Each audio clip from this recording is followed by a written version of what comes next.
Hello, I am Keisha Lance Bottom, Senior Advisor to the President for Public Engagement, and welcome. This is the best looking group of women I have ever seen in this room all at once. Hope I don't offend anybody. Welcome to the White House and to our Women's History Month Roundtable with Executive Directors of White House Initiatives. As we were starting, Jen mentioned that this is an extraordinary room and probably an assembly of women that's never been assembled in this room all at once, because for the first time we have all women leading our initiatives in the White House. As you all know, the Biden-Harris administration recognizes that women are important, extremely important to our nation's success, and has appointed the highest proportion of women and women in senior leadership positions in our nation's history. President Biden's administration really does reflect the diversity of our nation, and it's so important that we have these dynamic women here today who are leading key White House initiatives, and also the director of the White House's first ever Gender Policy Council, Jen Klein. So we're gonna kick it off with Jen, give you all an opportunity to introduce yourselves, and then we're gonna have a real good conversation. So hello, as you said, Keisha, my name is Jennifer Klein, and I'm the Assistant to the President and Director of the White House Gender Policy Council. And I'm Melody Gonzalez. I am honored to be Executive Director of the White House Initiative on Advancing Educational Equity, Excellence, and Economic Opportunity for Hispanics. Good afternoon, everyone. My name is Alexis Holmes, and I'm Executive Director for the White House Initiative on Black Americans. Aloha and good afternoon, everyone. My name is Crystal Ka'ai, and I'm the Executive Director of the White House Initiative on Asian Americans, Native Hawaiians, and Pacific Islanders. Skuking Bichuk, Aniapjuki Kniomi Miguel. I'm the Executive Director for the White House Initiative on Native Americans and Tribal Colleges and Universities. Good afternoon, everybody. My name is Dietrich Tran, and I'm the Executive Director of the White House Initiative on HBCUs. We're also joined by incredible staff here today who helped make this possible. So thank you all, and again, thank you all for joining us. So I just want to take a minute to talk about your journey here. And I'll start with Dr. Dietrich this time. Tell us a little bit about what led you to this seat, literally, in the White House. So thank you. It really is an honor for me to be here. When I think about my journey here, it actually started at a historically Black college and university, and that was at Hampton University. And I think that when I think about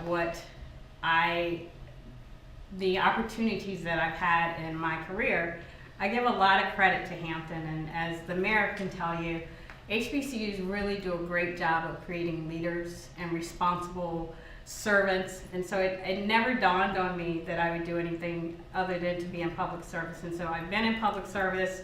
I have worked for 3 governors, twice as Deputy Secretary of Education, once as Secretary of Education. I worked at 3 or 4 higher ed institutions of higher education, and so when I look at the spectrum of my work, it's been mostly in politics, because I worked on a lot of campaigns, policies, and then in higher education. So that's pretty much my journey.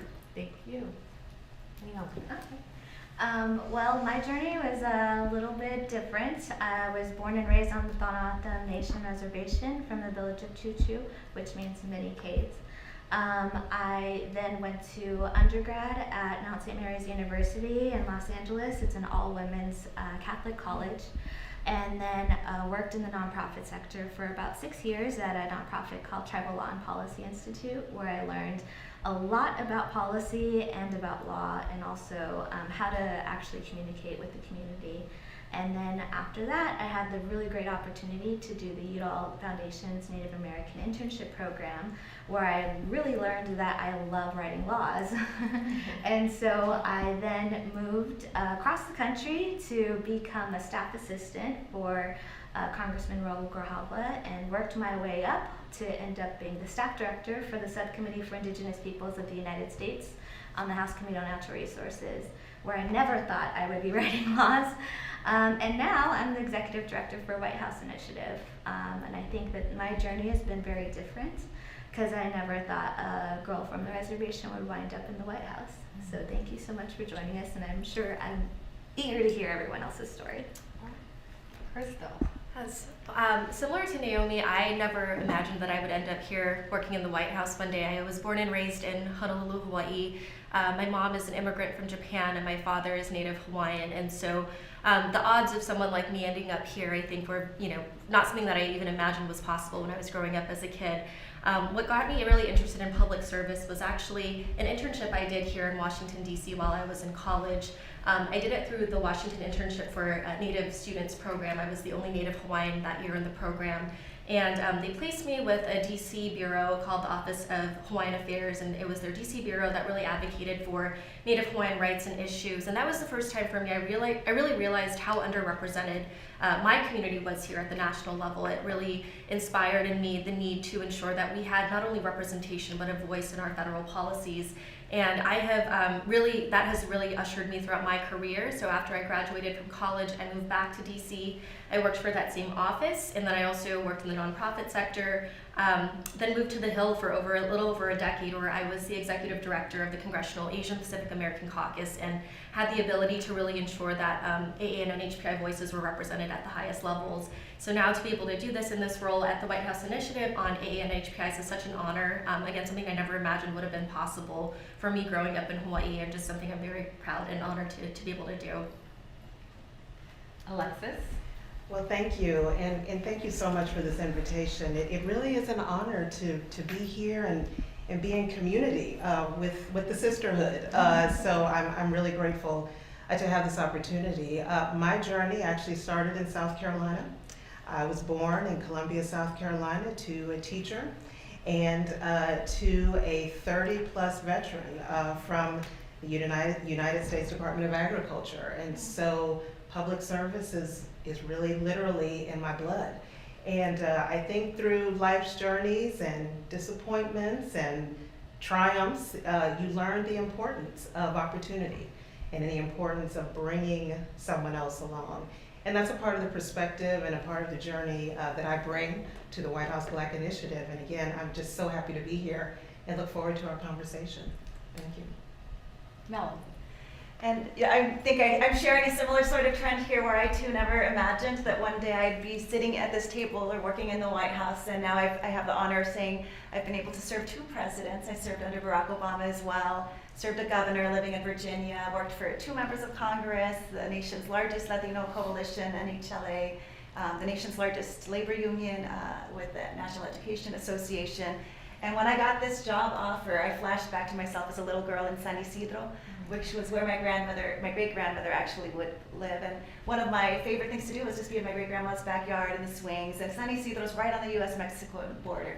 And in communities like that, you just don't know that dreams like this even exist. And I'm grateful for my parents, Adolfo and Rosalia, because they too are public servants. Mom was a 911 dispatcher, and Dad got his doctorate degree, worked up the ranks through law enforcement to be a law enforcement executive, and both really kind of countering stereotypes and combating systems from within. And so I think without even noticing, I gravitated into that direction. Found my way after working in San Diego with our local Chamber of Commerce and our local news station to migrate to the Gold Coast, and came to Georgetown for grad school. And here my eyes were just really open to all of the opportunities to do good through policy. I had a chance to work with Congressman Javier Becerra during his time on the Hill for many years, and was able to grow up the ranks and really learn a lot, both about policy, but also how important our voices at the table and in spaces like that really can be. I loved organizing and campaigning, so I had a chance to work on campaigns for Congressman Grijalva, for President Obama's election and re-election, and took some different chances in those job moves along the way, but so grateful for that path and opportunity.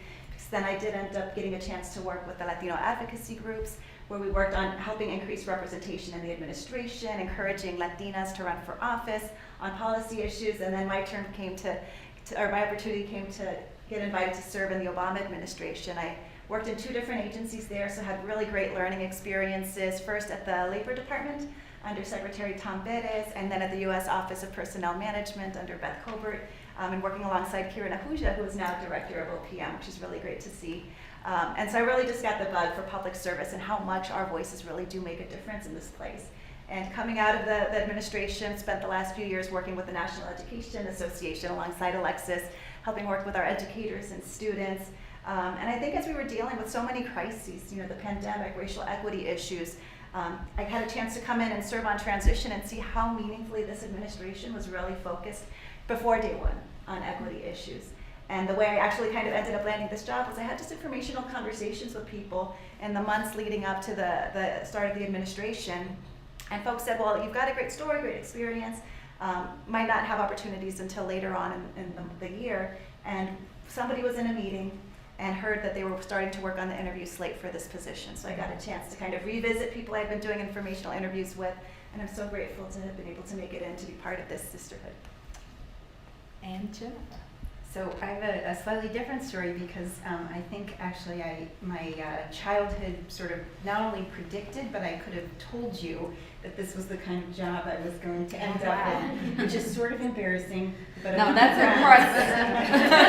Friends, I will share 2 data points. The first is that my senior year of high school, we had to write a paper on a topic of our choice, and my paper was entitled "The Suppression of Women." And the second data point is that when I was 16, we had to write a story about where we were going to be in the year 2000. And not only did I predict that I was going to go to law school at the University of Virginia, which I didn't do. I don't know why I chose the University of Virginia, but it was a great law school, so it must have occurred to me at the time. But second of all, that I was going to be working in government. So, as I said, a little embarrassing to admit that, this was how I thought when I was 16, but apparently it was. But I did go to law school and knew that when I went to law school, I wanted to work on social justice and equity issues. And I ended up moving to DC in 1993 to work for the Clinton administration. I thought to work on national healthcare reform. And that is what I did for the first almost year that I was here. And I had the opportunity to get to know the then First Lady, Secretary Clinton. And so when healthcare reform ended, she asked me to join her office. And that was how I evolved from working on healthcare to the range of issues that I still work on to this day. And so I spent 8 years in the Clinton White House in the First Lady's office, the first person ever to have a policy role in the First Lady's office. And we continued to work on healthcare, on children's health insurance and a range of other issues, but also on women's economic issues like equal pay and family and medical leave, and on women's health issues. And so again, very reflective of the issues that I work on today as part of the Gender Policy Council.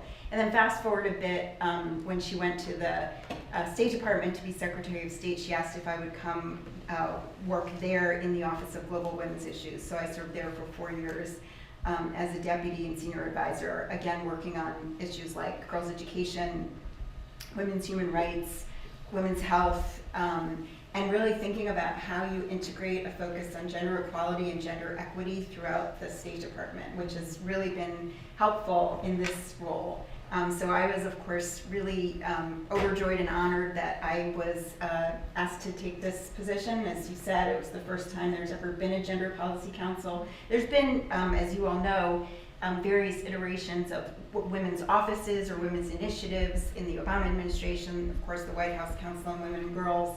And this is really in the following in those footsteps with a couple of changes that I always mention. First is it's a policy council, so that we sit alongside the White House other policy councils, domestic and national security, and National Economic Council, and also that it's both global and domestic, which was important to the president and the vice president, but also very personally important to me, having had the experience of working on both and really understanding that these are issues that cross borders, and you can learn a lot from the rest of the world, not just they can learn from us. Well, thank you all for sharing your extraordinary stories on how you've taken this seat, and I've gotten permission from each of you to go off script a bit, so hopefully Gabriella, who's done a great job in helping pull this together, won't throw something at me in the Roosevelt room as we really get to know you all, because it's so important that we not only understand where you are, but what has helped shape you. And so for our 1,500 closest friends who are tuning in right now, that they too can see themselves in this seat. So Jen, I'm going to start with you because you talked about this extraordinary direction that you had as a teenager, which is really unusual. In one word, how would you describe your 16-year-old self, and what would you say to her today? So my 16-year-old self was actually very shy. The thing that people who knew me in high school are always surprised about is that I am less shy. I'm still not crazy, I'm shy, but that I am way less shy. But I was also sort of very serious and cared about my academics, and so that's not surprising. But I guess what I would tell myself, which sounds so corny, but it really is true, is follow your passion. You know, it was easy to think about a path that would be very different. You know, having gone to law school where, you know, a lot of people went to law school to be lawyers, and I went to law school knowing that, you know, I wanted to use the law to do the work that I wanted to do. I wanted to write legislation, as you said, but not in the classic sense of the word. So, you know, just look into yourself and do what you want to do, and have the confidence in yourself to know that that you can, you know, work hard and get there. All right, thank you. So I'm going to switch it up a little bit. So Naomi, I'll ask you this. What's the biggest challenge that you face getting here, personal or professional? Oh, that's a big question. I think there's a lot of barriers, I think, and I think most of us at this table can attest to that. And I think for me, a lot of that had to deal with seeing myself in places. And I'll give you a first example. First of all, Mom, hi, this is for you. Apparently when I was little, she was trying to encourage me to go to college. And I kept telling her, I don't want to go to college. Why do I need to go to college? And I, being the kid I was back then, sorry Mom, I talked back to her and said, well, did you go to college? And that was the first time my mom realized that she needed to show me that she can go to college and get a degree. So being a single mother, widowed, having a job, raising me, showed me after work how to go to school. And after she got her degree, I learned that you can get your degree. And that's the first time in anyone in my family at that time had to receive their graduate degree, or their bachelor's degree. I was the second. After that, my mom raised me around a lot of really great, strong Native women. Native entrepreneurs, Native broadcasters, who I got to see on TV, who I got to help out. And that actually helped build a lot of my skills. I call them now, I tell them now, you didn't pay me for all of that work.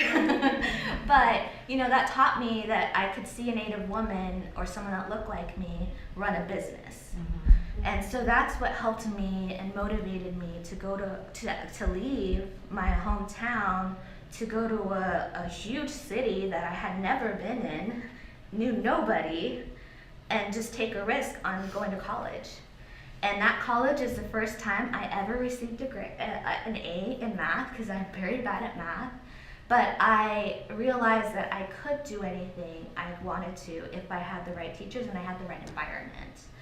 And that's like educational equity right there. So you thought you were bad at I thought I was bad at math. I had an A+ in math in college. So much so that I was like, maybe I should major in math. Obviously I didn't. I would not be at this table. But, you know, having those Native women to look up to is what really helped lead me and strengthen me to overcome those barriers. And my mom always says that she watches me whenever I want to do something, and that she sees the barriers, but I don't. I just see the end goal. I see what I want to do. Like, I want to be here to be that motivator for my people, or be here to be that voice, or be here to provide those opportunities for Natives. And I try to work with those barriers, because I think they've just existed our entire lives, but I try not to focus on them, because I believe in the greater good, because if the greater good wasn't there, we all would not be at this table. Yeah, oh, jump in. The point that you make about representation and why it matters, I just think is really important. And, as we all know, maybe not everybody listening knows, the Biden administration is the first administration to have a gender equal cabinet, equal number of men and women. In fact, when the Secretary of Labor is confirmed, we will have more women than men in the cabinet. The administration, the president has nominated an extraordinarily diverse set of judges to the federal judiciary, including obviously the first Black woman Supreme Court justice. And I think, as you travel around the country and travel around the world, people really see themselves in these roles that they never were able to see themselves in before. And I see you shaking your head, Crystal. Do you carry that weight of representation? Does it feel like a weight? Or? I think absolutely in terms of seeing myself represented in this administration and seeing the diversity of it, I am extremely proud to be a part of the most diverse administration in history. There is, I think, a weight and a responsibility I think all of us feel, being in the positions we are, being women of color, and being the first, I think in some cases, for myself, I'm the first Native Hawaiian to ever serve in this role. I think we do carry that with us, but not necessarily as a burden, but as a sense of responsibility, and again, as an honor to be able to represent our communities and to be able to ensure that we have representation in spaces where maybe no one like us have ever been or never sat. I think about this a lot because I grew up in Hawaii, which is an extremely diverse state. It's a multicultural, multiracial state. So my upbringing, actually, I didn't see race or color growing up in the same way I think that others do. But coming to Washington, D.C. for the first time, I realized, as I mentioned before, how underrepresented faces like mine are here at the federal level and how important it is to have that representation. And so to be able to know that we have not just a president, but also a vice president, our first woman of color who is both Black and Asian American. That's something that brings so much pride to our communities, to see the diversity in the cabinet that's been mentioned, and also just to look around this table and see the sisterhood here, and just to know that we are all here collectively because of those who have come before us, but also because of those who are in leadership right now who value our diversity and our voices. And to your point, it's so important that you're able to look at a table like this, look at an administration and see yourself reflected in it. When I became mayor of Atlanta, I was only the second woman to become mayor. And my mom owned a hair salon. My dad was an entertainer, so I didn't have a blueprint. I remember asking someone, what do mayors dress like? What do women mayors dress like? And for me, it was a very real question because I didn't know I had an idea of how to do the job. I didn't know how I should look doing the job. And, I'm sure there are a whole bunch of other people who ask questions that may seem to some, a bit maybe even shallow, but those are real things. If you can't see it, it's difficult to know how to be it. So hopefully I figured it out by now. I don't know.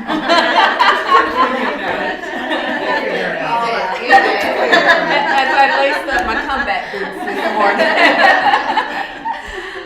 Alexis, so we talked about representation. Tell us who has influenced you. Who was the one that you looked to and said, okay, I can do it? That's a wonderful question, and it's probably less about one person, and it's more so I think about the support that I had, coming up. And so this is where I do my shout out now. Coming up with all the wonderful women of Delta Sigma Theta Sorority Incorporated. Yes, we did have to work that in.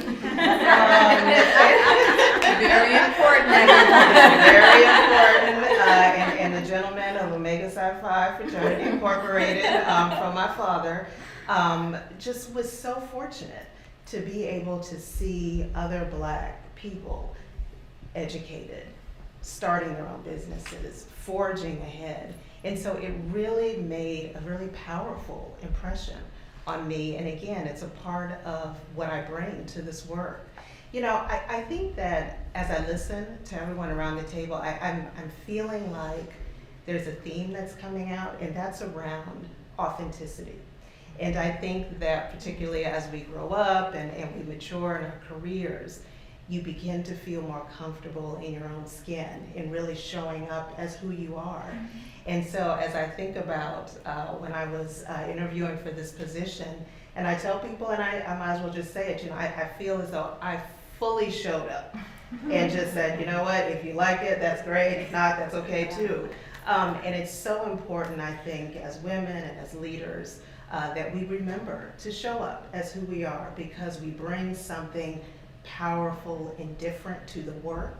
And if we continue to act like everyone else, you're going to continue to get the same results. We need to show up as who we are, and quite frankly, just be our authentic selves.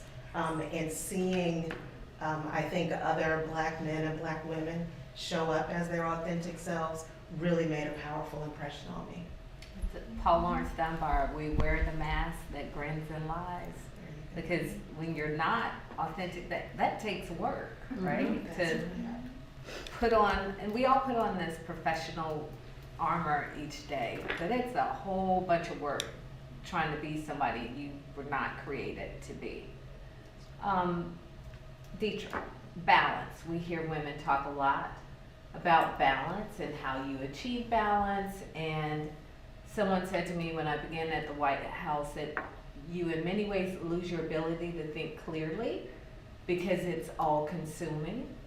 Has that been your experience, and how will you create balance with the personal and professional? So I think it's important to understand the word balance, right? Which means sometimes you're going to be great at one thing and you're going to be all in on one thing, and other times you're not going to be all in on that thing. So I think the important thing is balance. When I in my current role, you know, I think I've come far enough in my career to understand that you handle what you can handle, and what you can't handle, you have to just leave it, right? And so not leave it as in let it go, but leave it as in let someone else help you to get it accomplished.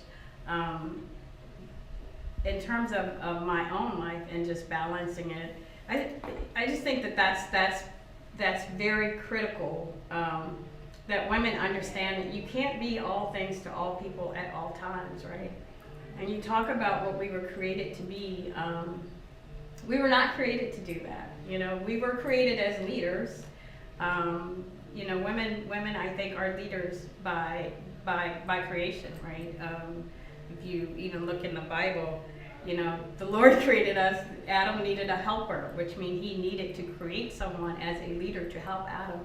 And so when we think about what we were created to be, we need to lean into our very true, the very essence of who we were created to be. And as Alexa says, to bring your entire self to that position. And that means that if you are a mom of young kids, federal government needs you in there, right? If you are a small business owner, government needs you in there. If you are a mom of a college student, federal government needs you in there. You know, if whatever your role is, whatever your many roles are in life, we need you in there to talk about, to really create policy that is very inclusive and very broad. And I think when you get leaders at a table, and when you get women at the table, then everybody wins, because we bring ourselves, all of ourselves, to that role. And so when I think about balance, I mean, you know, the bottom line is you're gonna be all in at one time, but it's okay if you're not that all the time, right? So you have to understand the word of balance, right? So if you're good at, like, I know you're good at everything, but literally when you were mayor, or even here, and having to balance your job as mayor, or having to balance your job here, and then also balance your job as a mom, as a wife, and the many roles that we play, you know. So sometimes you're not all in as mom or all in as wife, you know. So it's just important that we understand what balance means, and that means that we can give ourselves a break. right? We don't have to be all in. We don't have to be everything at all times to all people at all times. Give yourselves a break. Read a book. Go jog. Whatever it takes to just be you, right? So. Melody, sexism, racism, often women, especially women of color, experience all these things at once. Have you encountered that personally and or professionally? And if so, how did you deal with it? Yeah, absolutely. I mean, I think all of us have those sort of stories and moments where, you know, first time things like that happen, you're kind of shocked and surprised. And I think about, you know, if I were to kind of cluster it all into one theme, sometimes it's really been around career opportunities. You know, for example, I remember being a Hill staffer and watching lots of guys come into the administration, figuring out, okay, well, how is this happening? Because I know I'm just as competent, I've got skills, I've got the energy, I've got ideas. So I think I've learned a lot along the way of having to encounter some of those different experiences of sexism and racism. I think, you know, some of the things I've learned are that we have to understand the systems that we're navigating in, you know, and figure out how do we bring our full selves into these systems and help maybe shift or change these systems that haven't always had people like us. I think you've got to ask for help. And so I'm really grateful that throughout my journey, I've learned how to find that comfort in figuring out who are my trusted friends and family members, mentors and sponsors that I could reach out to, whether it's for tips on how do I get my resume noticed, you know, when I'm competing against so many different people in a place where I have, in a system I haven't traditionally been in, to salary negotiations. And that's something that I've been so passionate about now as I've learned along the way. You know, we've got to find more ways, and thankfully in this administration we're doing a lot around the women's pay gap. There isn't as large of a gender pay gap here in federal government thanks to a lot of the policies, but it still exists for our communities, and so it's I think really important for me to make sure that we're thinking, how do we move the policies and systems to better serve us as women and create more inclusivity, but also how do we as women come together and be vulnerable, share with each other, ask for help, share our experiences. And I think that's one of the things that I love about working with our sister initiatives, because we meet on a regular basis and we have real talk. You know, we share what's working for us and the tips on how we got there, but we also share what the struggles are and learn from each other and help support each other. And I think sometimes when we're navigating these sort of careers, it's important to know that sometimes the hard part is not about the technical work, it's the people part. Oh, yeah. It's like our mindset. And so I've also gone through a lot of leadership coaching trainings and love thinking about, you know, how do we also come into these spaces with the right mindset? And how do we stay resilient? Because to the point about balance, right? We can't do the technical work if we're off balance and if we're not finding that way to refill ourselves. And I think one of the things I really love about our jobs is that there's internal policy work that we're working with all the federal agencies to create more accessibility. But when we're out in the community, that's where the magic happens. And I think so much about how us as sisters kind of being out in the community is really serving what President Biden talks about, of restoring the soul of the nation, of healing, of creating unity. And one of my favorite stories from being out on the road was that we did a White House Latino Economics Summit in El Paso. And at the end of the event, I talked to some of the students who were volunteering, and one was just really on fire. And I asked her, well, what is it that excited you about this event? And she shared, I've never seen so many Latinos share how our culture and our language are professional assets. And it's like, to me, that's what this work is about. Like, the sky is now the limit for that young girl out in El Paso. So the more that we can touch lives, I think the better off. And the more that we can share, be vulnerable, and be authentic, I think the better off we all are. May I pick up on something? You know, I think when I reflect, I've been working for a little bit more than a minute now. And when I think about the fact that you could just ask that question and we can say out loud racism and sexism, that's really something to sit with for a bit. And you know, as we reflect and we share in Women's History Month, really to think that we can all sit around this table and say those words, knowing that we work for an administration that has zero tolerance for either one and is actually making active policy to break down those barriers is really incredible. And I think it's really, it's speaking to me that to give us that pause to really celebrate how far we've come and quite frankly where we're going. And I'm going to give everyone an opportunity. Just feel free to jump in. This is not directed at anyone, but I just wonder, what age do you feel as if you found your voice? Because sometimes some people find their voice as, a kid, teenager, and then others, like me, it takes decades to actually find and own your voice. I'm just curious, when did you all, or are you still searching? I always tell the kids that because we have a college freshman and then we have a high school junior, and I always tell them, you're not grown till you're 40, and something really happens at that magic moment when you blow Your out those eyesight candles. leaves too. Yes. Yeah, I know, tell me about it. I know. The glasses are in my purse, exactly. But that you reach that point where you're like, I have a limited amount of time here. Yeah. You're on the different side, Exactly. and it becomes more and more important that you really express that voice. And quite frankly, that's something that we have to struggle with, Yeah. and to really continue to do that, because now that I'm over 40, the time continues to tick. Yeah. And so I really think that 40, that's what I say, is the magic age. It was 40 for me too. Yeah, me too. Yeah. Me too. 40, definitely in my 40s, but then when I got in my 50s, it was no bars. Like my voice was just all over the place. It's a certain freedom that you feel first when you turn 40. But it's also what Alexa said in terms of being able to look back and say, I've been in these positions or in this space for a while, and now I have some wisdom and some knowledge behind me, and so now you have a sense of encouragement, you have a sense of boldness about you. But then when you hit your 50s, it is like, that level, it goes up that much higher, because you also have a sense of urgency about you, right? You know that when you hit that sweet spot, that you have a certain amount of time that you want to put, a certain amount of more time that you want to put in, and there are things that you want to accomplish. And so when you hit the age of 50, Alexis, I'm knocking.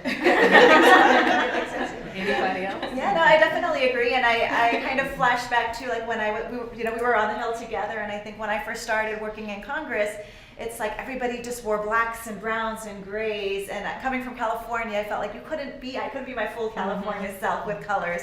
And just recently, we had a gathering with some of our Latina appointees for Women's History Month, and it was so beautiful because we took a photo, and there were so many Latinas at different levels of experience that were there at this event in the colors.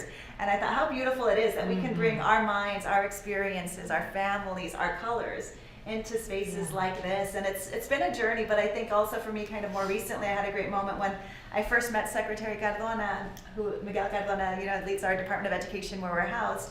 I was so excited to meet him, so excited for this job, and said, "Sir, I'm so glad to meet you. I can't wait to hear your vision for our work." And he paused and he said, "No, this is your office, you're the director, I'm excited to hear your vision." And so that was a really nice reflection back to say, you know what, you are in a place where your experiences, your vision matters. And I think for the career journey that I've had, it's been one where sometimes you can't be on the record, your voice is to be the staffer on the side, quiet. So to kind of be able to transition, there's a lot that you learn when you're in that side of the table, right? But now to be able to be on this side of the table, use my voice, use my learnings, and then be surrounded by leaders like that who are all about creating that space to uplift your voice is great.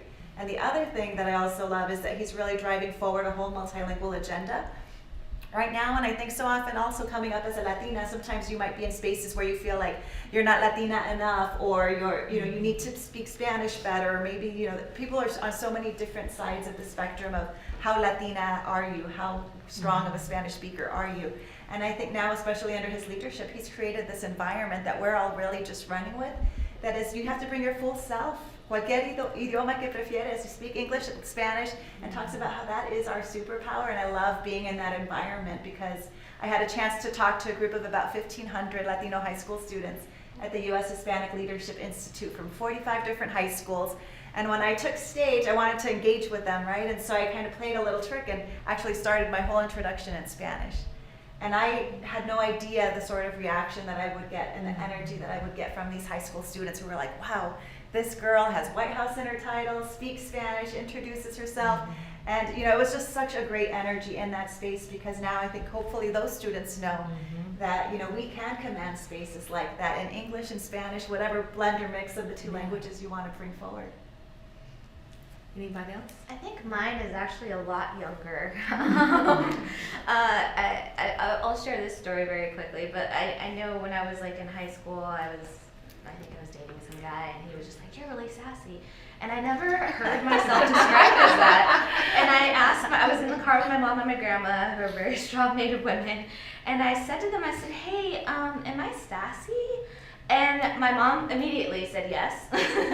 My grandma, on the other hand, took a moment and said, "Yes, but I love it." Oh. And I was like, whoa. I don't know what sassy means, but I know I like to speak my mind. And my grandma and my mom gave me the environment to do that. And because of that, and this is for some of our youth, that I'm so proud to see, by the way, who are starting to find their voices early, starting to hold our leaders accountable, when Native Americans generally have to live not only in 3 forms of government before. We have our tribal government, we have our local government, we have our county government, we have our state government, we have our federal, okay, maybe 5. 5 forms of government. And I was frustrated with the tribal one.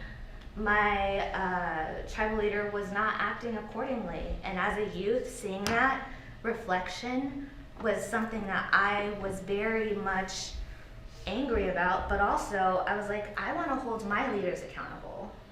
I want to write a letter to my tribal newspaper and hold this leader accountable for their actions, because as a youth, I don't want to be represented by somebody who's doing something like unbecoming of a tribal leader. And I wrote this letter because I was very angry.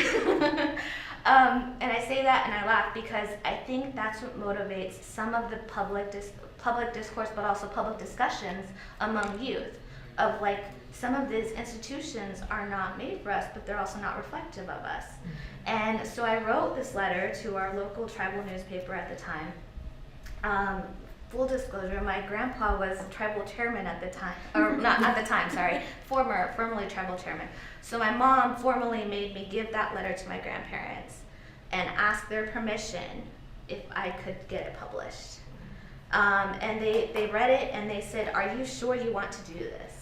And I unequivocally said, "Yes, I want to do this." And they said, "Okay." And I gave it to the publication. I initially had it as anonymous. And they said they wouldn't publish it unless I put my name on it. And I said, "Yeah, go ahead, put my name on it." And my grandparents were then like, "All right, well, we're ready for it."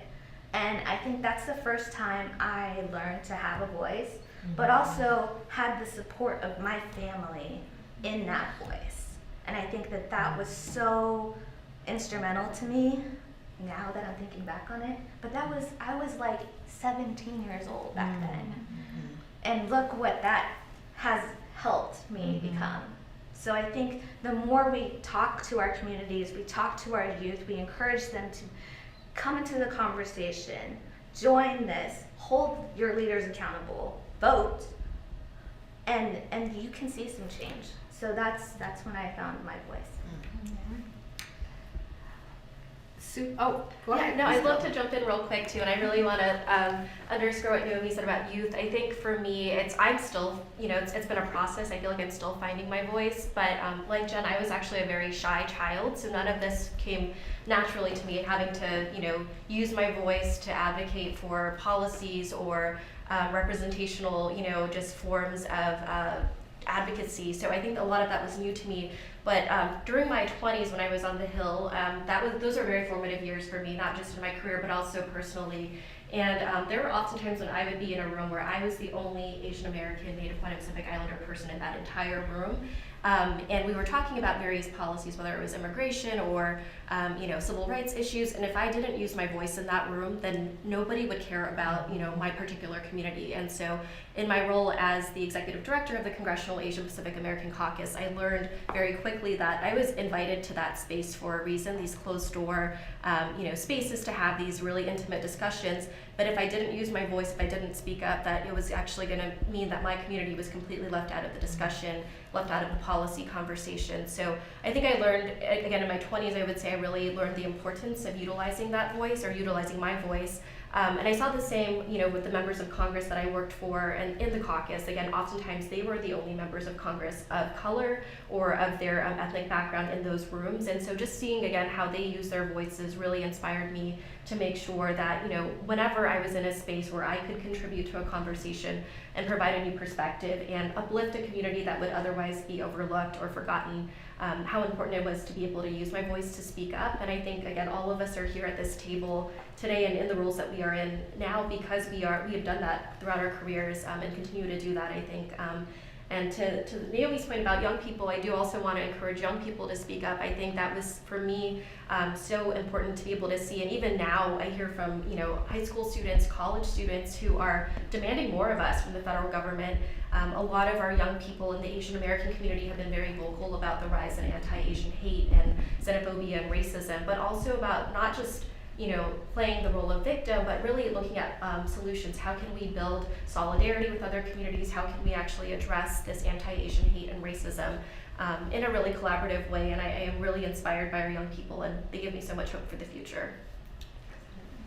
I was just going to add that I think your point about voice really speaks to there are many different ways you can use your voice. Mm-hmm. The notion of voting. I recently was with a bunch of young women, and the question, sort of frustrated question, particularly after the Supreme Court overturned Dobbs, and we had an election where people did really make their voices heard, and yet we still don't have a sufficient number of members in Congress who have passed the Women's Health Protection Act, which would restore the protections of Roe. And they sort of looked at me and they said, why?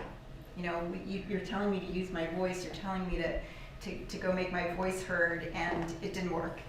And I think to that point, you have to, maybe it's your 40s, maybe it's your 50s, maybe it's before, but it's a slow process of learning that, like, first of all, you don't get your voice all at once, and second of all, you have to use it a lot before it's really effective. And I think that's a good lesson. I'm still taking that lesson myself, but I think that's a really important lesson. And go ahead. Oh yeah, I was just going to say, speaking of youth and vote, I just also think it's a great opportunity for us to talk about the opportunities that we have in government for young people to join us, whether it's in the White House or in our initiatives. There's so many pathways also that didn't exist before, whether it's like the paid White House internships.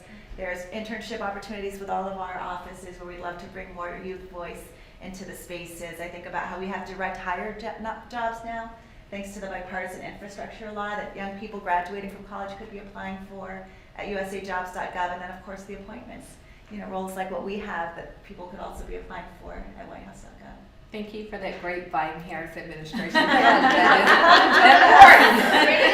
Thank you, Melody. And then as we wrap up, because we just have a few minutes left, I spend a lot of time on airplanes, twice a week, in fact.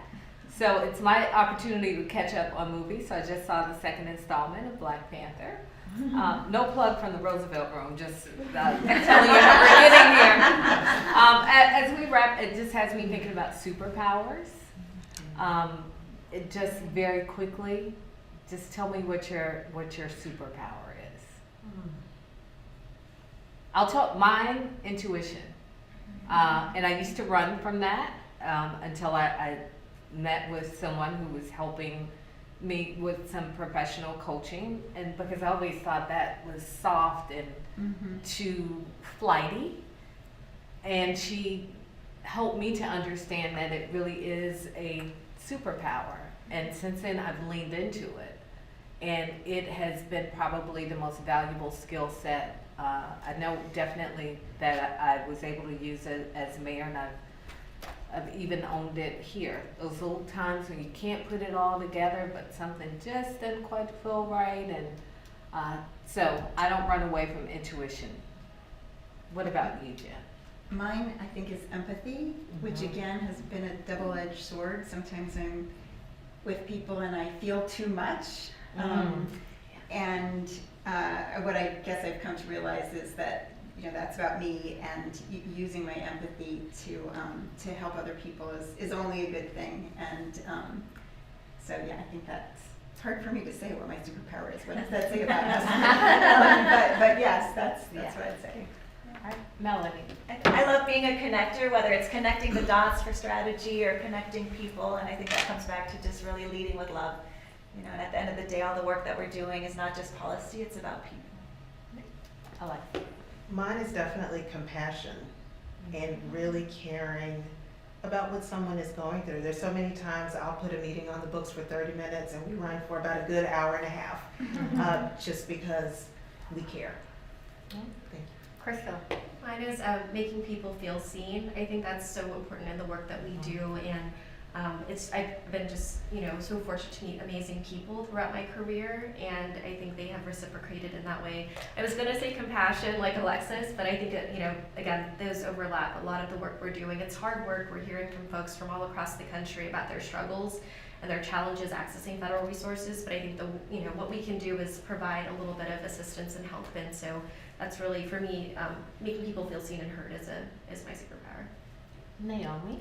Oh, this is hard. I think I'm going to repeat empathy, because I think coming from the community, we're very much about togetherness, and I was always taught that we cannot exist with just one person. We need to come together, and I think that's where the Biden-Harris administration has been very helpful in bringing together a lot of folks who look like America, and I think that's what I like to do, is bring together a lot of folks into one room and see what we can create and connect. And being empathetic, I think, is really helpful, because that helps you understand everybody's story and know that everybody's story is different, and the solution is going to be different. So yeah, empathy. Right, and Deidre.